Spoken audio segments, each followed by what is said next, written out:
What's up, you guys? So I'm sitting here reading Exodus again because I restarted the whole Bible. Disclaimer: if y'all hear this baby, she been out of daycare all week.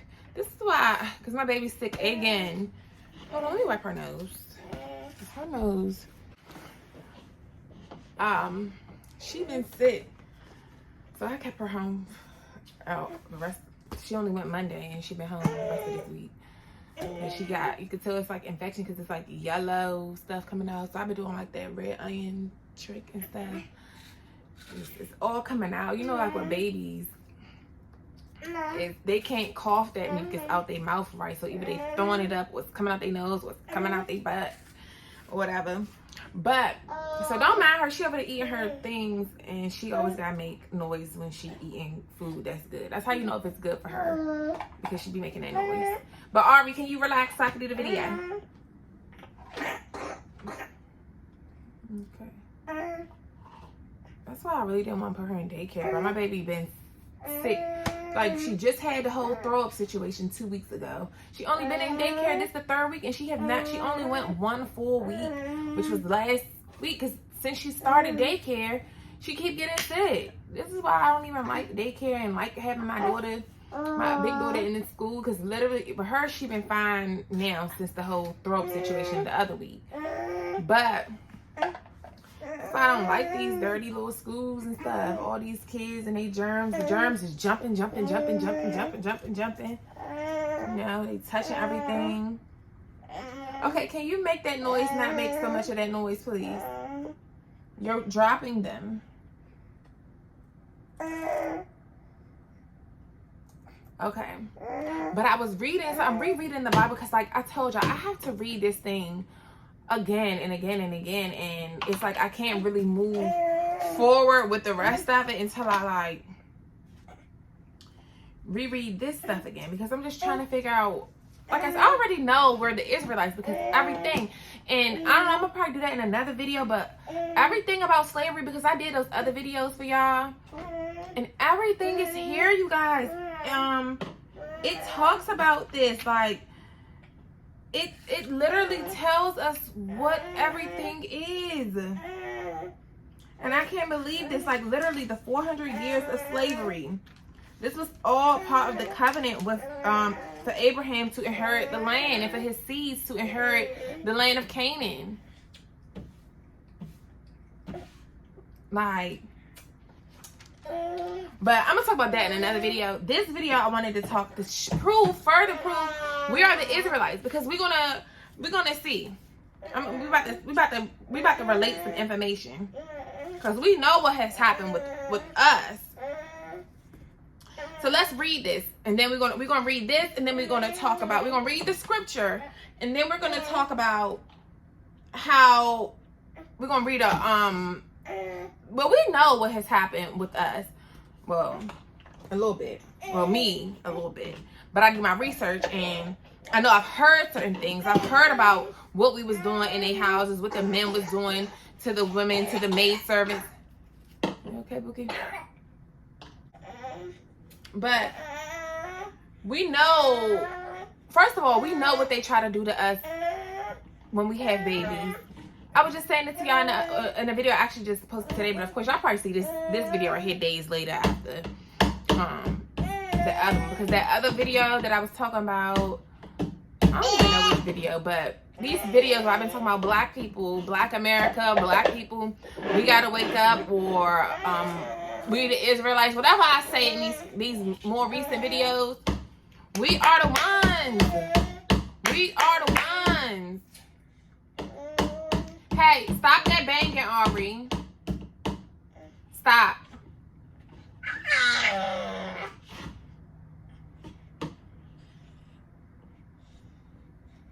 So I'm going to read to y'all Moses. Okay, remember the story of how Moses even made it. Mind you, the Egyptians wanted all sons to be killed. If the Hebrew women birth daughters, they can live. Because so Exodus chapter 1, well chapter 2 is what I'm about to read, but it says the Israelites increased. Yeah. Now these are the names of the children of Israel which came into Egypt. Every man in his household came with Jacob. We know Jacob is Israel. God changed Jacob's name to Israel. And it says, and all the souls, so he named Jacob's children. We already know Reuben, Simon, Levi, and Judah, Ishar, Zebulun, Benjamin, Dan, Naphtali, Gad, and Asher. And we know, and this is in all the souls that came out of the loins of Jacob were 70 souls. For Joseph was already in Egypt. Because you know, Joseph's brothers sold him off to slavery in Egypt for being jealous because he had a vision of being over them and he was Jacob's favorite. He was the favorite child. So I'm saying a lot of this stuff been going on. This favoritism among your children, scapegoating them, all of this stuff been going on.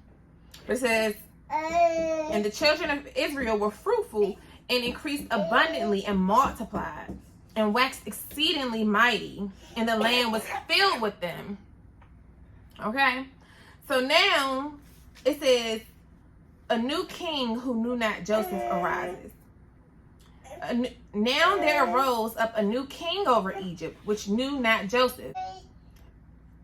So it says, and he said to his people, behold, the people of the children of Israel are more and mightier than we. Basically saying the children of Israel are stronger than us. Who's the strong race? Who's the strong one? Let's finish. All right, y'all. So it says,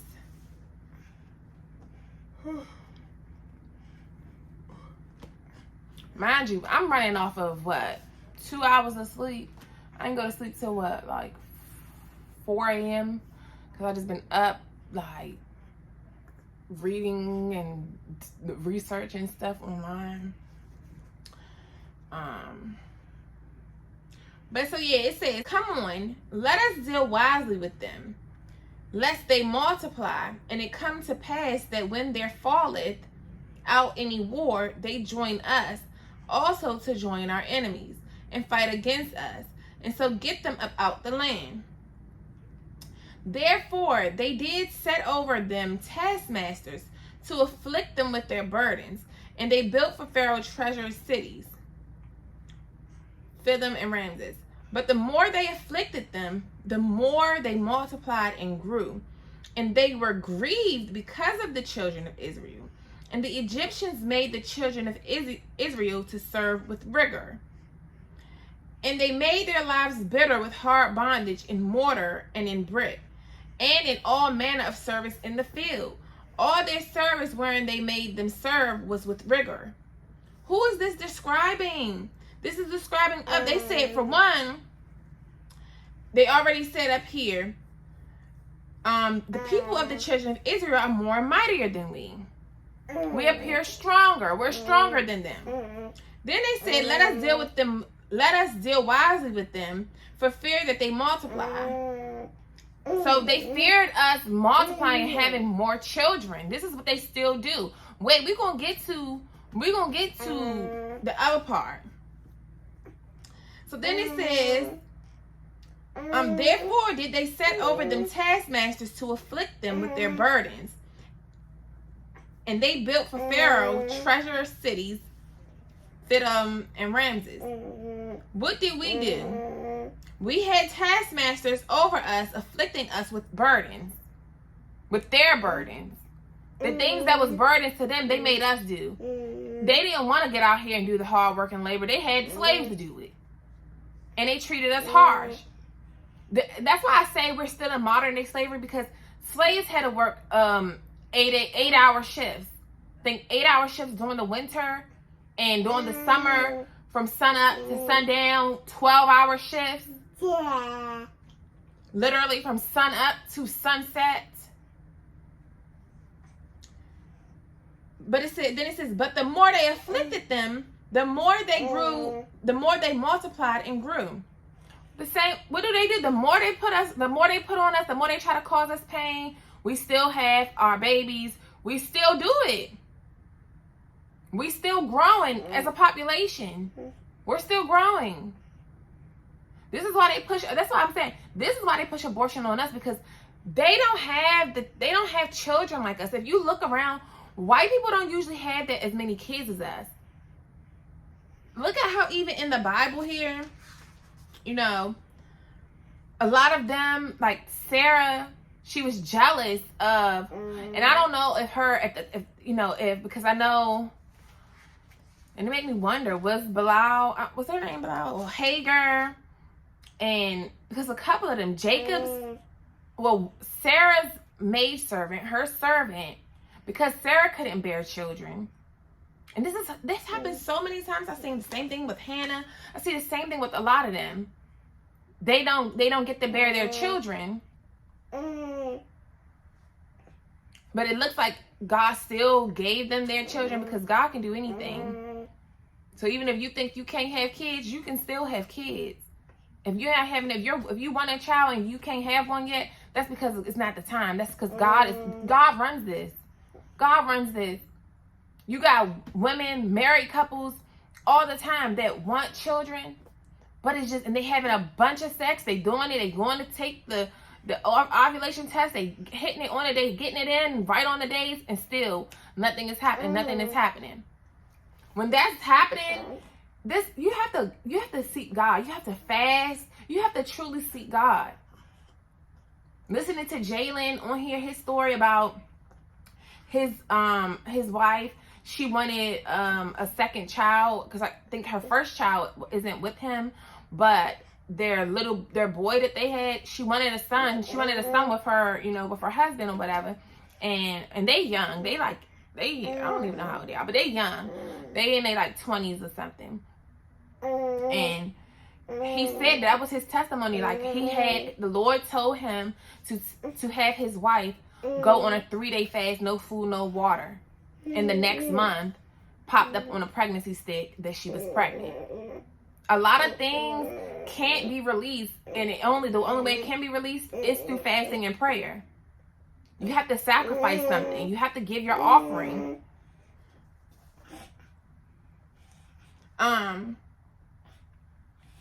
But that, I just noticed that was a theme. Like, as I read the Bible, I'm like, that was the theme.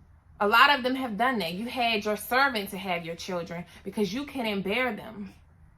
And then they started to despise the wives. Just like Abraham's wife, Sarah. She despised Hagar. And they had Ishmael. And she was jealous and she was mad because she gave her servant to her husband to be his wife because she could bear his children. But then when the baby came, you had resentment towards hey, be quiet. You had resentment towards the servant and the child, and you sent them away because you couldn't fathom that this was a baby that wasn't yours, that you didn't produce for your husband. But God still had Ishmael. He still made sure Ishmael and Hagar was good. He let them get sent on their way, and he still made sure they was good. But anyway, because that ain't really what I'm supposed to really talk about. But it says, but the more they afflicted them, the more they multiplied and grew. And that's what we keep doing. And they were grieved because of the children of Israel. Yeah, they were mad and they were sad and they were in their feelings because of how we just do us. Like I said in the other video, they cannot fathom how they keep trying to push us down and we just keep on getting back up. Our perseverance, we're naturally resilient. It's in us. I think it's in the melanin. You feel me? It's in the melanin. And y'all know our melanin is worth more than gold. That says a lot. So it's not about what you have. We have way less than them. Way less than them. And they still hate on us. Ari, come on, please be quiet. You're doing that on purpose. She does. This baby is not your average. How old are you? 19 months, 1 year old. She is not, like the lady said, she said that baby, she acts like a 45-year-old. Like, and I really do. Like, I believe in reincarnation. I really believe this is her grandmother is her dad's grandmother. Because what's the odds, literally? on the day y'all buried your grandmother is the day that our baby was born. Like, and he was really close to his grandmother. And you know how dudes be, especially them hood dudes. Y'all know how they be about their grandmamas. I can't relate because I don't have that type of relationship with my grandparents or even my parents. So, but y'all know how they be. And most people do. You love your mama, papa, grandma, granny, nana, whatever they call them. I don't know because I ain't never had to call none of them none of that. But I really do believe this baby, like, she has so much personality. She knows what she want, what she don't want. Like, she might as well start talking so she can stop doing all that dang on crying. But then I don't even want her talking yet because my other daughter already talk. And I don't have time for that. They talk too much. Children talk about nothing. So it says, and the Egyptian made the children of Israel to serve with rigor. Right, in harsh conditions. They made it harsh for them. It says, and they made their lives bitter with hard bondage in mortar and in brick. In brick and mortar, meaning in the house and in all manner of service in the field. So in the house, it was going to be hard for us. Outside, it was going to be hard for us. And who went through that? We did. You know, not us per se, but our ancestors, they went through that. They went through that.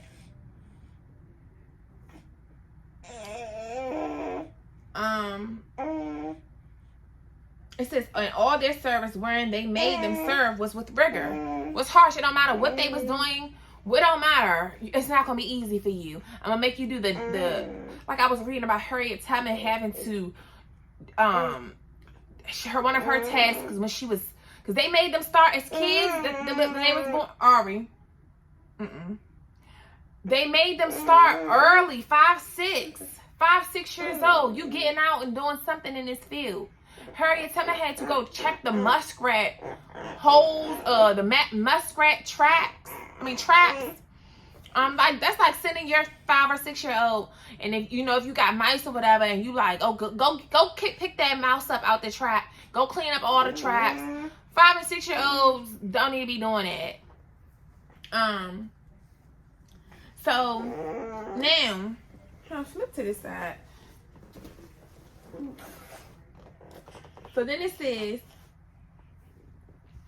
and the king of Egypt spoke to the Hebrew midwives of, and the king of Egypt spoke to the Hebrew midwives, and he said, when you do the office of a midwife, meaning when you do the job of a midwife to the Hebrew women and see them upon the stools, if it be a son, then you shall kill him.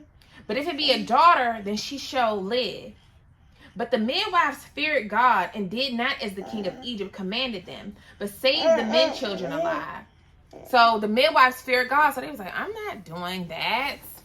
I'm going to save these kids, boy or girl, because God is going to get me for doing that craziness. And the king of Egypt called for the midwives and said to them, why have you done this thing and you've saved the men children alive? And the midwives said to Pharaoh, because the Hebrew women are not as the Egyptian women, for they are lively and are delivered ere the midwives come into them. Eerie. What does this mean? What does ear mean? Before in time.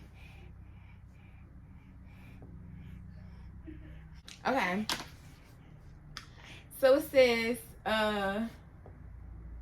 and the king of Egypt called for the midwives and said to them, why have you done this thing and have saved the men children alive?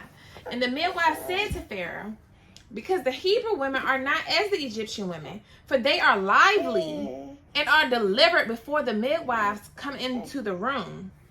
Oh, before the midwives come into them. And who are the lively ones? We are. Because they said the Hebrew women are not as the Egyptian women. Because you already know, we the flavor. Like I said in that video, we are the flavor. We are the seasoned salt. We is the garlic powder, the onion powder, the smoked paprika, the Old Bay. Let's go home. I'll name all my seasons in this cabinet. The everything bagel seasoning. I love everything bagel seasoning. We are the flavor. We are the ones. We the ones. What I was just saying in that other video about Bring It On. Who the ones that came with the flavor and the cheers? Not just going, I said burn. It's cold in here. There must be some Taurus. No, they was like, the Clovers was like, I said burn. It's cold in here. There must be some Taurus in the atmosphere. Don't play with us. Don't play with us. Don't play with us. They know what's up. That's why they be looking like they do. We are the Israelites, guys. We are the descendants of the true Hebrew Israelites. We are the descendants of Jacob. We are the 10 lost tribes of Israel. Wait till I talk. I'm going to do that in another video. We the 10 lost tribes. We the ones. We the ones. Stop playing with us. We better learn our power. Snatch it back. This is the snatch back season. This is biblical. That's what I'm saying. Everything happens for you, not to you, no matter what it is you went through in your life. This was God ordained. God ordained for this to happen to us because he was going to turn around for our greater good.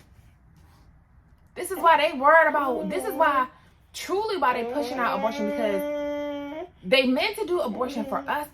I told you guys, my book that I'm reading about, I already read it, and I'm actually going to read it one more time, because, you know, to truly understand something, you need to read it multiple times, because you ain't going, what you see the first time, what you see the second, third time, you ain't see it the first time you read it. But it talks about Planned Parenthood was made for the need for us. For the blacks. They wanted us to kill off our babies. That way it could be less of us being born, more of them. The whole time them women, the ones who started getting them too. They want us to kill off ours. We produce more. We produce more melanin. That's why we have uomelanin. I think that's what it's called, uomelanin.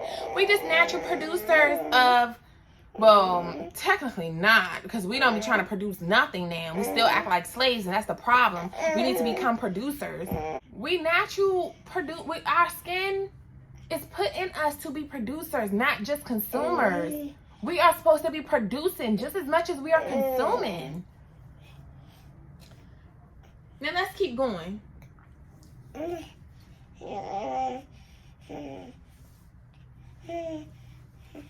So it says, and it came to pass because the midwives feared God that he made them houses. And Pharaoh charged all his people, saying, every son that is born you shall cast him into the river, and every daughter you shall save alive. Moses is born. Okay. And it says, and the woman conceived, and there went a man of the house of Levi and took to a wife a daughter of Levi. And the woman conceived and bare a son. And when she saw him that he was a goodly child, she hid him for 3 months. Because mind you, what Pharaoh's order was to kill all them firstborn, all them boys that's born. Because really they're threatened by the black men. The Hebrew men is who they're threatened by. And let's finish reading right here. It says, and when she could no longer hide him, she took him an ark of bulrushes, and dabbed it with slime and with pitch, and put the child therein. And she laid it in the flags by the river brink. And let me get my little book right here. Hold on. And I told y'all this was the first book I was reading, and I love it because it gives like pictures.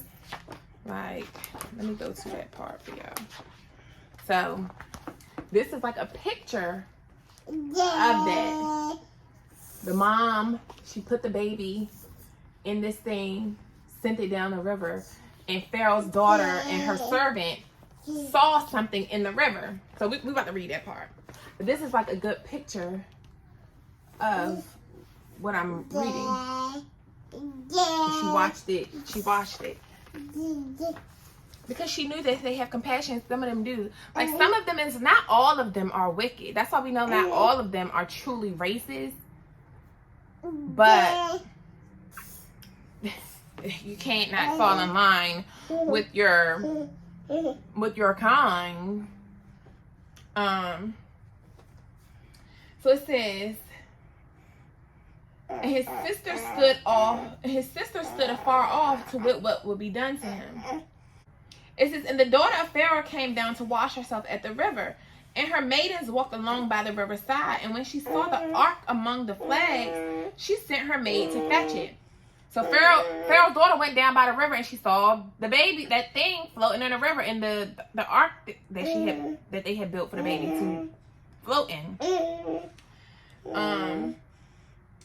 And she had her maid to go see what that was. Like, what is that floating in the river? Like, go get that.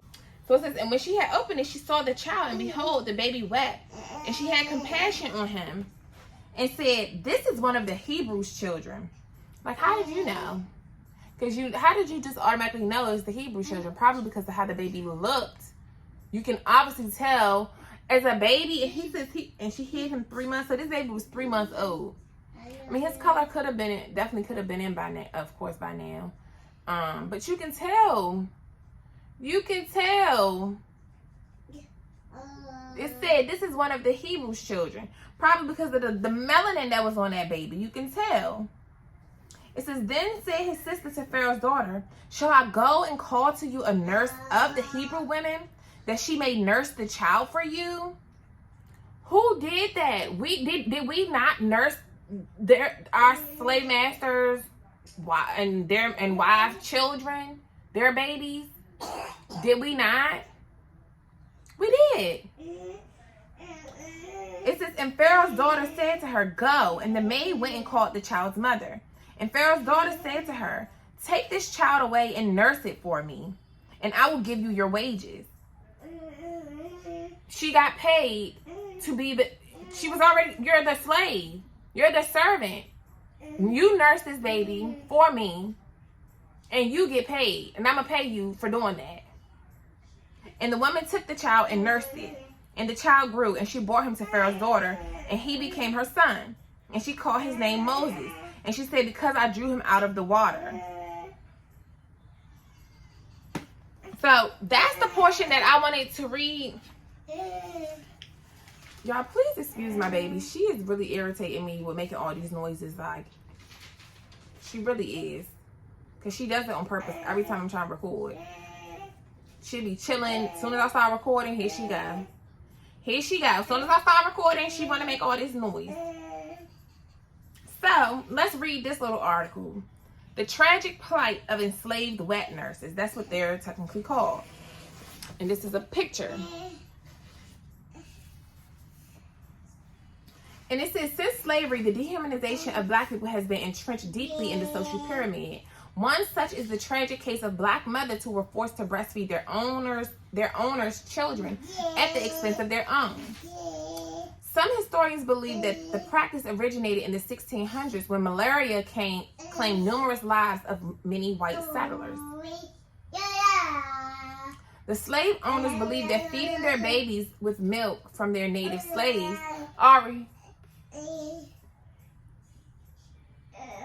just write silently.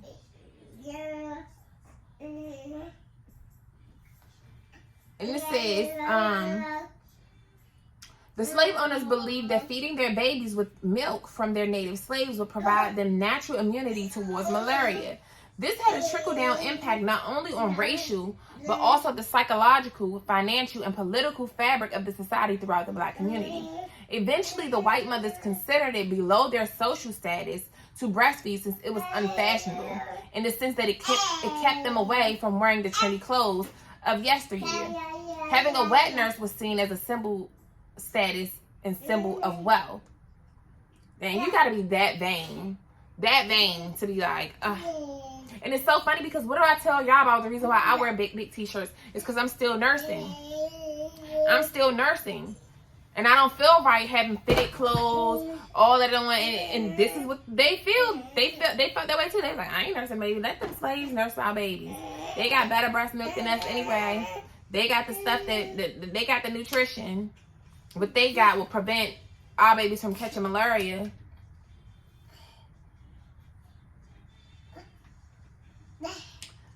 And it says many slave owners practice wet nursing as a form of birth control among slaves.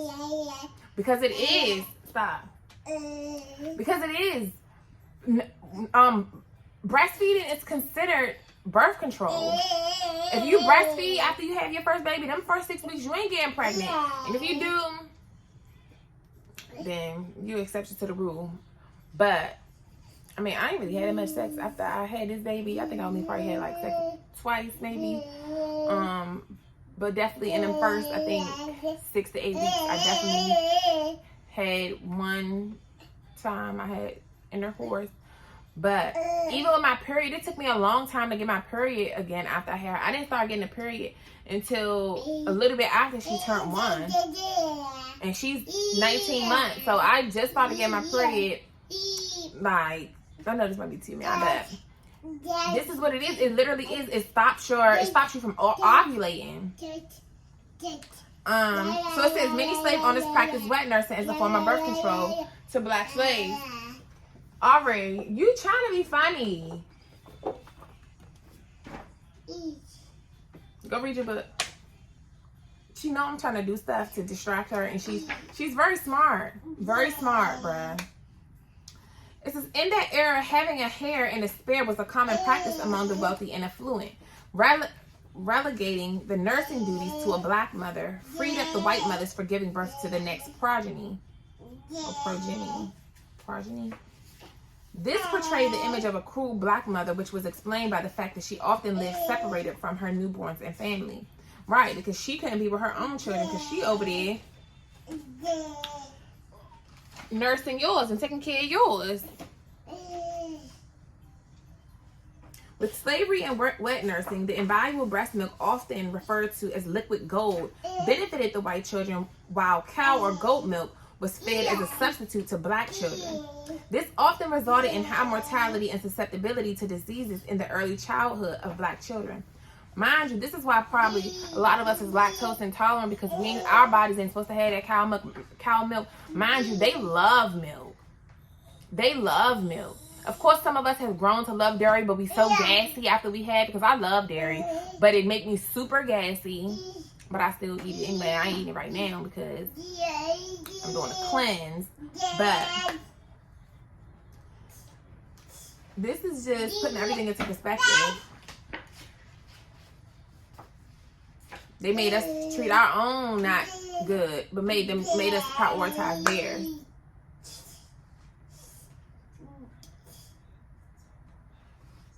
And like they said, they already knew this about us. Because the Hebrew women are not as the Egyptian women, for they are lively and are delivered before the midwives come to them. We're already delivered. We already saved. We already saved. I don't know if they were saying already delivered, meaning the baby was already delivered, or if they saying like, okay. I gotta give her some more cough medicine. Cause she didn't do it. I hate this stupid illness. But yeah. It says, for they are lively and are delivered before the midwives come into them. Because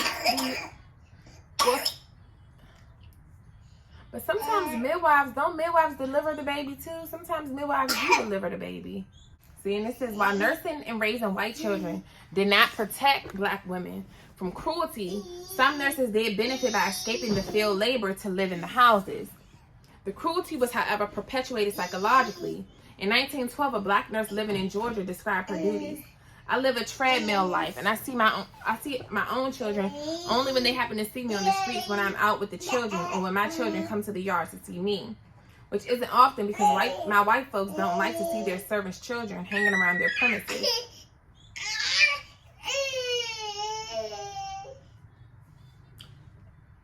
And it says, even in the best of circumstances, wet nursing...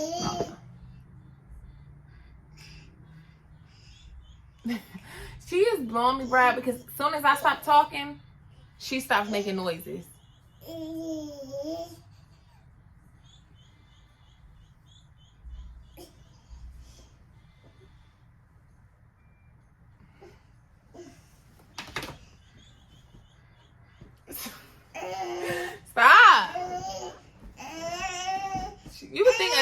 baby, you would be just laying around. So it says, even in the best of circumstances, wet nursing, like all slave labor, was difficult and dehumanizing. Wet nursing existed for many centuries, dating as far back as the biblical days. Yeah, it did. All this stuff stems from the Bible. All the answers is here.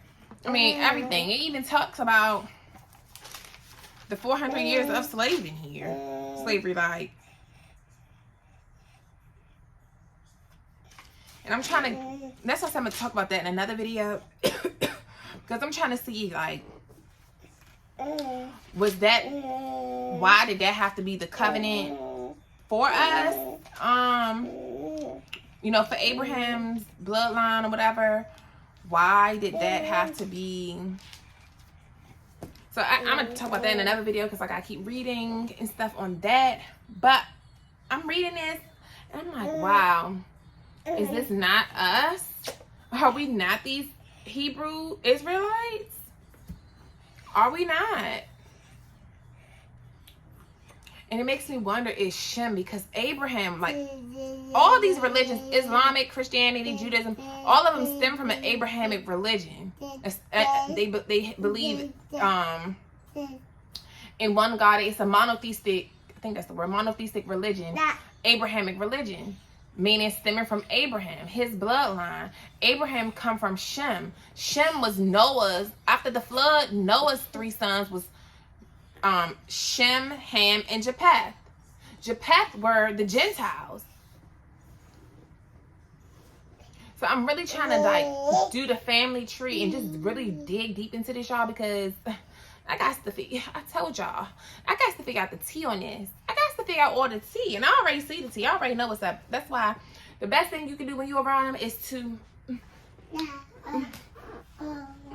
it's like, no, let me stop. But for real, because they don't got the flavor like us, and that's why they be mad. Like I already said, it's not what's on you, it's what's in you. It's what's in you. It's this melanin up in you. In our UML, we naturally come with the sauce. And for real, most, everybody always talk about how black women are aggressive, but we the sweetest, most forgiving. We're the sweetest, most forgiving. Just don't play with us. Don't play with us. Don't try to take advantage of us. Don't keep on doing stuff, because we're the most forgiving. This is why we end up so aggressive and so angry. It's because we get tired of being so forgiving, and then we get stepped on again. Be forgiving, and then we get stepped on again. Be nice and forgive you and let you back in. And this is no matter if it's your family, your man, your girl, whatever, your friends, all that. We forgive you and we try to give it another chance. And ultimately that ruins us. Ultimately that gets you killed if you keep trying to give these girls a second chance with you, and then we see what's going on in the media about, you know, our girl, RIP to her. Because when you give people the benefit of doubt, when you give them the benefit of doubt like that, that is what will happen to you. That is what will happen to you. Because black people, we naturally are. As soon as we see one little white girl doing our little dances, or as soon as we see that, we ready to invite her to the cookout. Seeing, I was watching this video yesterday of this old white lady. Hey, I forget what her name was, but it was on YouTube. It came across my thing, my homepage or whatever, and she was talking about racism. And she was talking about basically why they are afraid of us. But she wasn't racist. She like I said, I mean, she might not be, but birds of a feather flock together. That's how I be feeling. Because when it comes down to it, if it's a group of your people trying to go against us, and it's just like one of me or a few of us, whose side are you going to take? You're probably going to side with your people. So it's like, it'd be cool and dandy when they fake preaching and acting like they for us, but she was really breaking it down about why they hate on us and stuff. And it's the same thing. Y'all hate on us for who we are, for who we naturally are, that we can't control. They hate on us for that. The stuff that just comes with having this your melanin. We didn't ask for this skin. We didn't ask for this. We didn't ask for our anointing. We didn't ask for these things. Just like people will always hate on people. Why are you hating on a person for something that's just in them? You can't hate on a person for that. But even with that video, hit a black people in the comments. Oh, she could come to the cookout. Y'all be so ready to bring somebody to the cookout. Are they inviting y'all to their cookouts? No. No.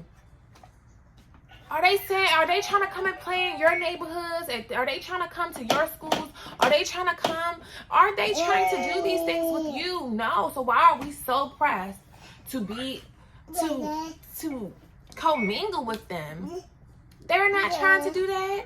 You don't see them coming into our areas, trying to go to our schools, trying to go to our programs, trying to mingle with us. You don't see them doing that. Now, if you're out at a function, you will see them. If we turned up, because like they said here, for the Hebrew women are lively. When you out at a function, you on vacation, they do, or you at the store, they do try to talk to you and all of that. They might try to get some dance lessons from you if you twerking out on the beach, whatever you're doing. They'll try to get something from you. They want to catch a vibe with you. They want to catch a vibe with you. They want to learn how to have that rhythm. They want to learn how to move them hips and whine. They want to learn how to do the do. They want to do that. They don't really want to bring you back for tea. And they don't really want to. They don't really want to. Like, this is why it's cool. And it's already on some cordial stuff. Maybe so if it's like on just like business tip. But to bring you into my personal, no baby. We're not the same. We're not the same. That's what I said in that video the other day. I don't want to even like, I don't want to play tennis with you guys.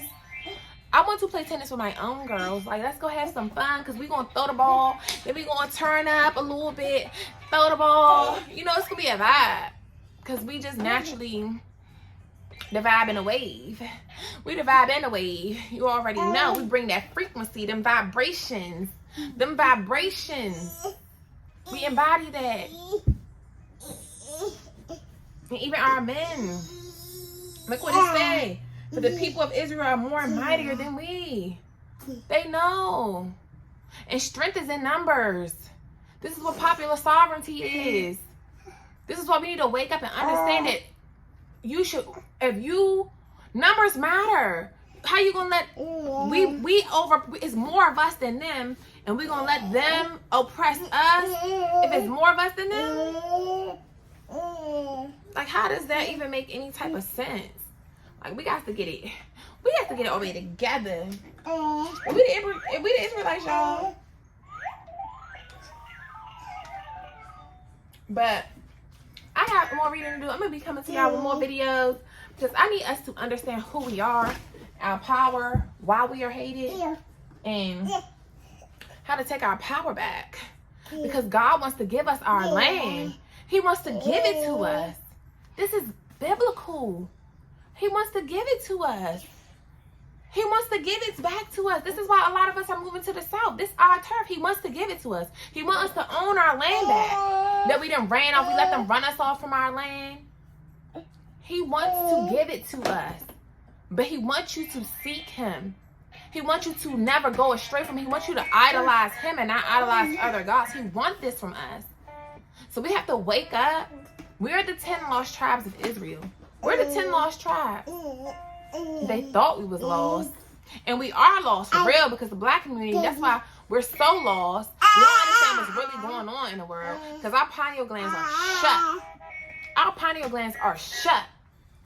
But once you open a baby, once you let God in and get them open, you'll understand your power. You'll understand what's really going on. You will get your generational wealth that is owed to you. You have an inheritance that is owed to you. It's on your bloodline. The same way as generational curses, there's generational birthright. You have a birthright to claim your inheritance, claim your land, to have a land flowing of milk and honey. This is biblical. This is biblical.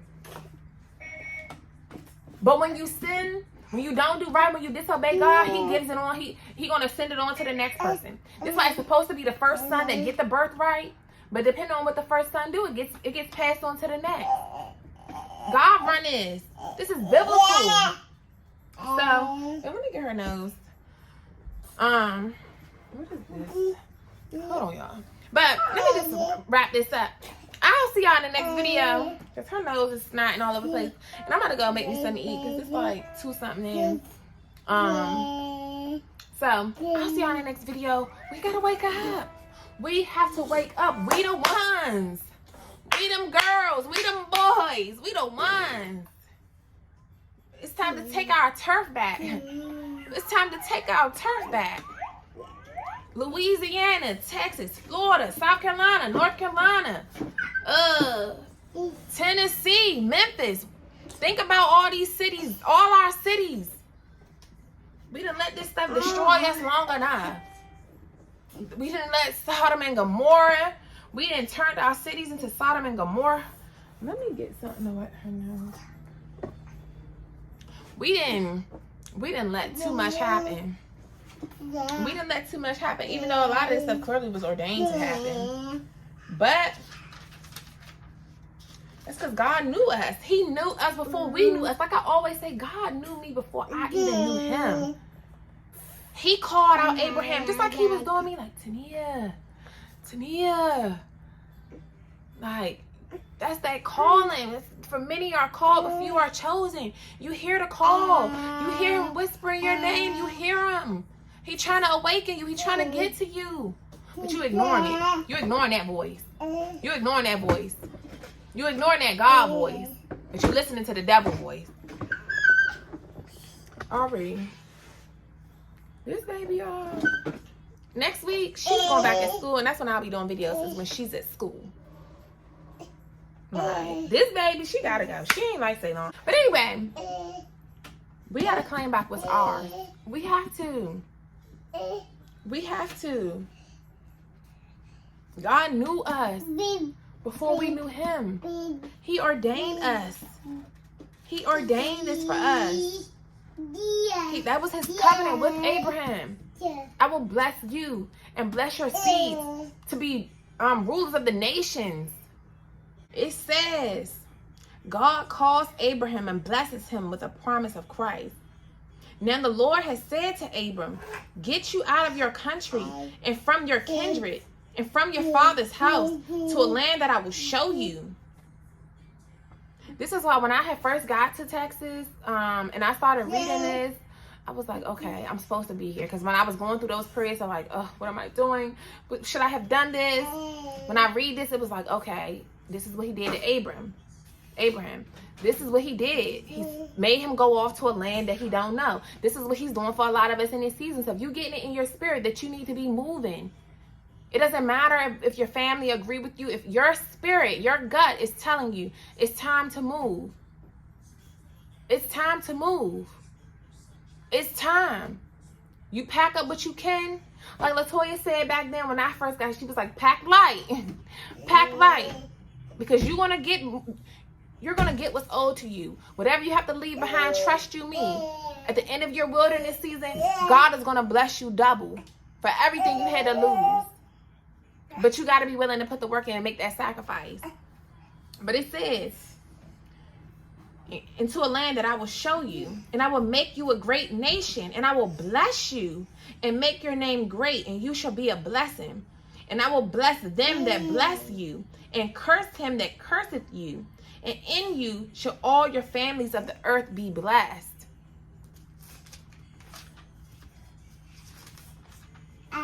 Even with Joseph, like this is the thing. The Lord, he said, for I'm the Lord of your father Isaac. I'm the Lord of your father Abraham. He blessed their bloodlines. Ari, put that thing down. He blessed the bloodline. The same way generations have curses.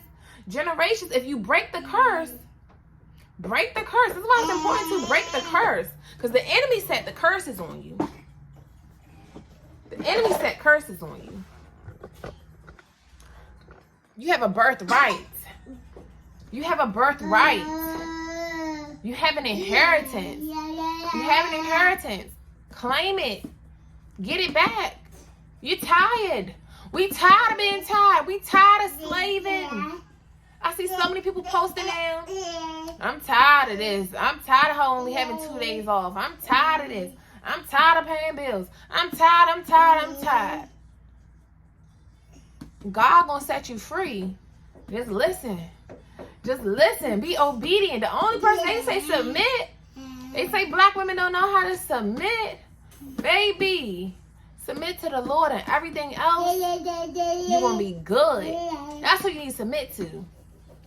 That's what you need to submit to first. Our men don't even understand that they're supposed to be submitting to God first. They think, oh, I'm made in His image. I don't need no guidance from nobody. And they wonder why they walk around here lost, like the Israelites were lost in the wilderness.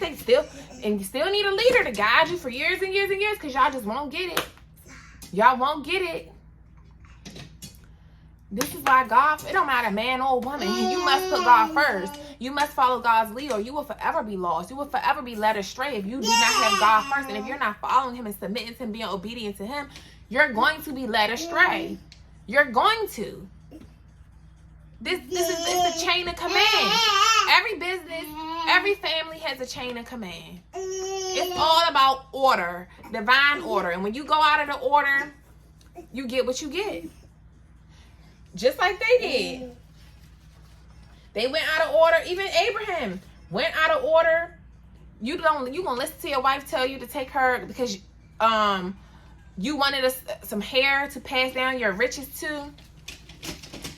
God was gonna bless you. He don't gotta tell you exactly when. Just know that his word will never come back void. If He tell you He gonna do something for you, if He made a promise to you, His word will not come back void. It don't mean that's going to happen right away. It don't mean it's going to happen in 1 year. It took Him till 99 years old for Him to have that baby Isaac. Meanwhile, Ishmael was born about 30 years ago.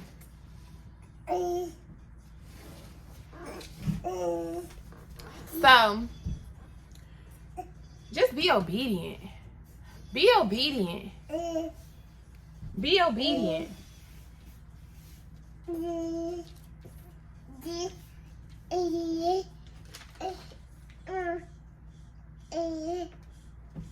It's so many answers to this. Even how, that's why I feel like it's some part of here. What I was reading, because when Abraham had to deny that Sarah was his wife and try to act like Sarah was his sister because I guess she was beautiful, but it says she was fair. We know fair is complexion. That's what made me think Abraham was black.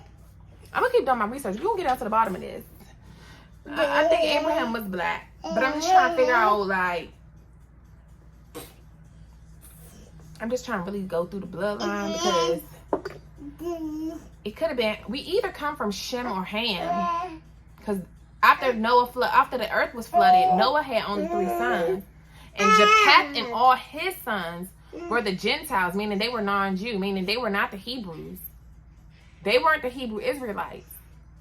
They the ones I feel like went on to become the Philistines. And I think I have read something about that in one of my other videos I just did when I was reading Samuel. We're gonna see. But I'm done, y'all, because my mind I be on this all day. I can go on and on, keep talking. But we the ones, don't you forget that. Be obedient, and I'll see y'all in the next video. Deuces.